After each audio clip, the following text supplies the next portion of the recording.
Nation's capital now in the looming government shutdown. The House needs to pass a dozen appropriations bills before Saturday at midnight to avoid that shutdown. Any spending bills that make it through the House also need to pass the Senate before reaching the president's desk.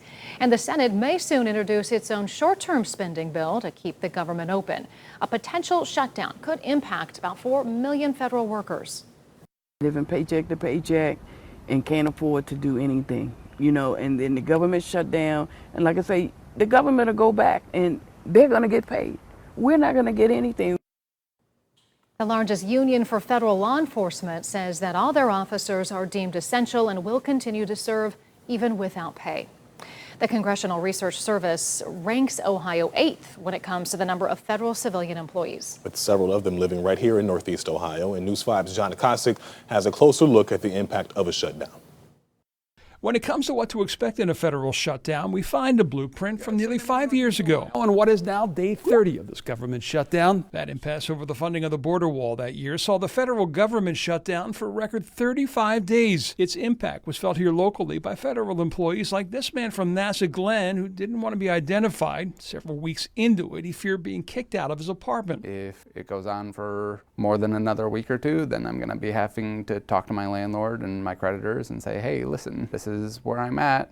What can we do? NASA Glen, which is the state's 96th largest employer with close to 3,300 employees, going so far that year as to put on this event at the Great Lakes Science Center for those employees to learn more about food banks, loan options, and other resources to help get them through that shutdown. Also impacted that year were families like Amber's, whose husband was in the Coast Guard in Cleveland. We're the only branch of the military that is not guaranteed a paycheck during these times. But the other branches did get paid, and that's why not impacted in 2019, where most of the more than 2,600 DFAS employees that work out of the Celebrezzi Federal Building in downtown Cleveland, they are the ones who cut some of those military checks. They stayed open because they don't rely on appropriations, but rather payment from the military. Also, the Federal Reserve Bank of Cleveland and its nearly 1,000 employees downtown would remain on the job because, though federal is in their name, they are not a federal government agency. Travelers in 2019 noticed no difference because air traffic controllers and TSA agents were required to work without pay. Same with most in federal law enforcement. Shut down, though, was the President James Garfield National Historic Site, but open was the Cuyahoga Valley National Park, though restrooms were locked and rangers furloughed. The nonprofit conservancy for the park doing what it could to keep things clean. What people are seeing across the country is stacks of garbage and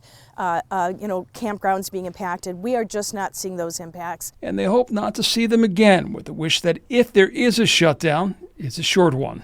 In Cleveland, John Akosik, News 5. And while many federal operations would cease during a shutdown, Social Security payments would not. The checks will keep coming if the federal government does shut down next week. That's because they're mandatory spending and the money comes from a trust fund. Disability payments will also continue.